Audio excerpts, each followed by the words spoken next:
Hello, welcome to Tarot with Tanya. This is 7 cards for 7 days. And we are looking at the week of Monday, June 23rd to Sunday, June 29th in 2025. Thank you so much for being here. Really appreciate that. And welcome if you're here for the first time. Welcome back if you've been here before. Please take the reading as something that's for the collective. So if it resonates with you, keep those parts that don't, just let go. Keep developing your own intuition. So I will talk about the week's astrology. There's a lot going on this week, including a new moon. And then we'll look at the cards, and I'm using the Gustav Klimt deck, and then we'll end with the Winged Enchantment Oracle card. So on Monday, well, actually, let's start with the moon. The moon is in Gemini on Monday, the 23rd, and that is the twins, ruled by Mercury, thinking, curiosity, short trips, communication. Those are all under Gemini. And then we will move into Cancer, and that is when we have the new moon on Wednesday. New moons are always opportunities for things to change, planting seeds, what will grow, and with it being in Cancer, we'll be concerned with home, family, nurturing ourselves, food, security, things like that. And then we'll end the week with the moon in Virgo. So we have Leo in there as well, of course, which is fire and drama and creativity and children and dates and romance, things like that. And then we'll end in Virgo, practical, earthy, grounded, analytical, order and service. All right, so on Monday, we have the sun squaring Neptune. Well, the sun is our energy, our personality, and Neptune is the collective unconscious, and it dissolves everything. So this could end up being a little bit of a low energy day. We might feel a little bit hazy, a little bit dreamy, indecisive, but it's very good for the imagination to be active. And we kind of want to watch that overindulgence thing too. That would be the Neptune part, and the sun powering that. Then on Tuesday, the 24th, we have Sun conjunct Sun conjunct Jupiter. Very different energy than the Neptune. So this is considered one of the happiest days of the year. It's a great time to start new projects, to expand our activities. We have high moral standards. It's good for long distance travel, taking a course. Just a very nice, expansive, happy energy between Sun and Jupiter. On Thursday, we have Mercury sextiling Uranus, so there's a good flow of communication there, and the Sun sextiling Mars, and then Mercury entering Leo. So this could be a very electric day. Mercury's the mind, Uranus is the higher mind. With those two connecting, it could be a lot of thoughts, very stimulating, maybe quite brilliant thoughts, flashes of intuition. It helps us, because the sun is sextiling Mars, be self-reliant. We can also have original thinking. On the other side, we want to be careful about rushing into action. That would be the Mars part. It's good for creative intelligence, pioneering, being self-motivated, daring. All right, that Mercury in Leo fits with that stuff too. You know, you're going to have Leo ruled by the sun. Again, creative, dramatic, involving children, romance. With Mercury there, we're going to want to communicate artistically, creatively, dramatically, probably a lot of new ideas as well. And that's there about 3 weeks or so. Then on Friday, we have Mercury trining Saturn. So here things get more serious, but we communicate well in terms of structures, pardon me, serious business, getting things accomplished with that Mercury trining Saturn on Friday. Then we have another trine with Mercury on Saturday. This is a very different one because it's Neptune now. Mercury moves quickly. So you've got Saturn right there, and Neptune on the the end of end of Pisces, beginning of Aries. So as that's where Saturn and Neptune are, beginning of Aries, and you've got Mercury going into Leo. So that's going to trine first Saturn, then Neptune. So when it trines Neptune, that's when it gets all fuzzy. So again, these things are moving quickly, going from Friday to Saturday. Friday, good for business and thinking that way. Saturday, not so much. Much better for creative endeavors, for dreamy kinds of projects. Not for signing documents, anything like that. And then finally on Sunday, the 29th, we have Mercury opposing Pluto. So Pluto transforms. It's in the beginning of Aquarius. So, with Mercury in the beginning of Leo, they're going to be in opposition. And, there can be a balance in that. So it would be serious thinking, pondering what is humane and fair, because Pluto will be in Aquarius. So that is concerned with humanity, for rights for everyone. And then Mercury thinking about that, being in Leo. Leo, is the king, but that energy can be put into doing good things for the people as well. All right, so those are our aspects for the week. Again, quite a bit going on, so find the piece that you can. With the cards, we have a couple of majors, kind of interesting because they're right next to each other numerically, but very different energies. And then otherwise, we have a bit of a mixture. We start with Wands, so a fiery energy on Monday, the 23rd. And this would be the Seven of Wands. So this one always, to me, here you have, I think it's, oh goodness, I can't remember now if it's Theseus or Perseus who kills the Minotaur, but here the Minotaur is being slayed by one of the Greek heroes. And with this one, it's not so much a physical action necessarily. Wands are, obviously fire, the instinct.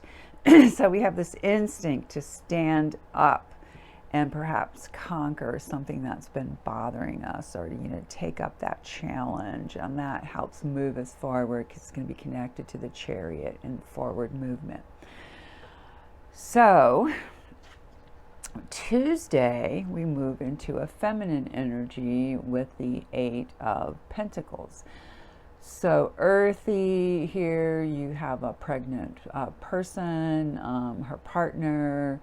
There's a very nurturing, it's symbolic of growing something, having achieved something, mastering some sort of a craft. All of those are associated with that Eight of Pentacles. So Tuesday, when we have that Sun conjunct to Jupiter, again, planning, understanding projects, being productive, that can feel really good on our Tuesday. And 8 is a strength card as well, connected to that card in the majors. Wednesday, we have the Two of Cups. So this is love. Here you have a couple in a very nurturing sort of embrace. And it can be contracts, negotiations. So either that very personal sort of love between two people, or harmony and understanding, and like I said, negotiating. Two people happy with some kind of agreement that they've come up with. By Thursday, we get to that first major, and it is Temperance. So let's see, I think it's art in the Thoth deck. It is taking elements that might be out of balance and using them to create a higher level of alchemy, of harmony. I really connect this card to the Magician as well. I mean, the Magician is starting to discriminate and say, all right, what do I do with fire? What do I do with air, water, earth? How do I toss them up and make something different? And the temperance is similar to that, but at a higher level. So getting mastery over the self. It can also be the alchemical marriage. So joining the negative, excuse me, well, you can say negative and positive, not as in any judgmental way, but, you know, having a charge, receiving a charge, things like that. But getting the inner masculine and feminine in harmony is a really important meaning of this card. So, you know, it's kind of interesting. First, we have the 7, then we have the 8, we have the masculine, then the feminine, then we have the very loving and harmonious 2 of Cups, and then we move into this higher level of temperance. So, you know, perhaps that's something on the national or international level as well. Friday, we're back to the Wands, and this time with the 3. So the 3 is going to be connecting to the Empress. So very creative, obviously fiery because it's Wands. I connect this one to the, like, your ship comes in, you know what to do, you have some vision, you want to go somewhere with using your resources.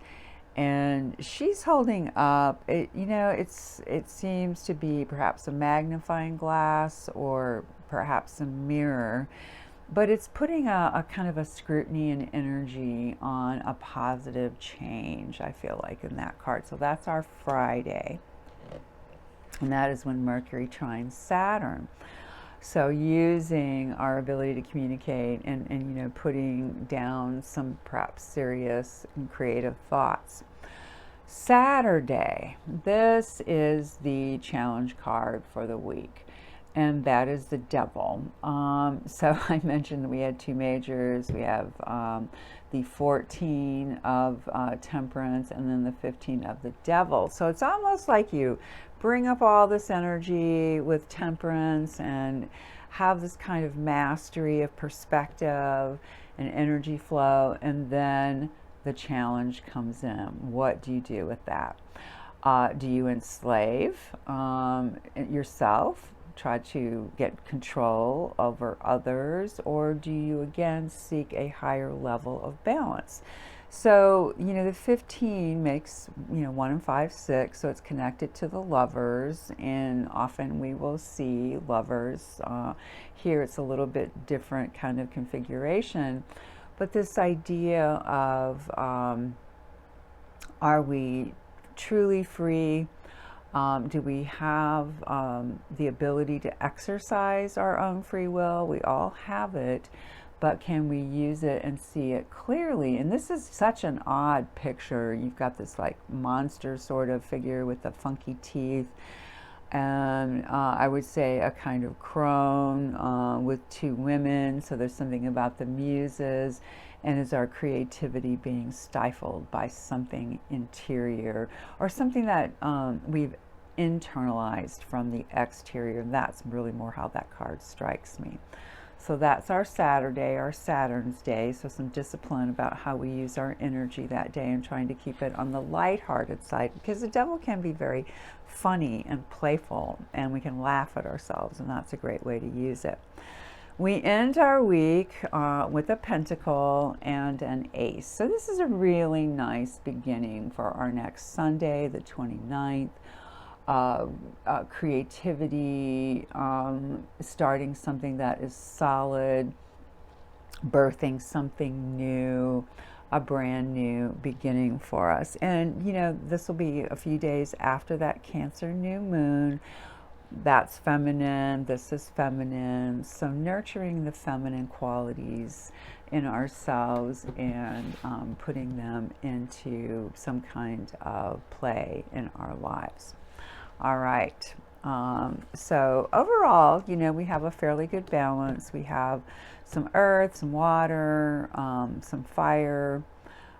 We do not have air, but air, I believe, is also part of the temperance card as well. So fairly balanced. And then with two majors, that's some balance as well there. All right, so I'm using the Winged Enchantment for our Oracle card this week, and what came up for us was Crow. Crow's an interesting bird. I think it's a strong bird. It was a very strong, or is a strong Native American tribe. And this is what it says in our booklet. I am Crow, the walker of worlds. I am sacred law. I am a siren of merging realities. I am the all-pervading cosmos and signal your future catching up with you. That reminds me of that devil card. I am the order of space and time. I am the fabric of the unwoven. I am the soul's most lucid dream that signals your readiness to leap into the dark. And I want to pause for a moment from the reading and just say I feel like so much of where we are right now is our higher selves emerging. And it's interesting. I mean, I feel like I'm sort of wrestling with that. What does that feel like? What, is my consciousness doing? Am I growing? Am I shutting down? What's happening here? Am I more daily in touch with those higher vibrations, or struggling with that at times? So you cannot run from your chosen path. You cannot deny cause and effect. I am the universal mind that seeks connections. That would be that Two of Cups this week. I urge you to support your intentions and see them through. Make the effort to manifest and stop ignoring the role of your own mind. Creation is a process, and the tangible always comes from nothing. You are shaping everything around you and orchestrating the unseen. Meld into the future and become what you have chosen. And I think that's what it is. Do we dare support our own dreams? Do we dare to support our own selves and allow our imaginations to dream, and then to use our abilities to support those dreams? Well, I hope we do. Thank you so much, beloveds, for being here. I'm wishing you the best possible 7 days. Please like, share, subscribe, reach out if you're looking for some help in a psychic reading, some mediumship work, whatever it might be in that regard. And I will see you in 7 days.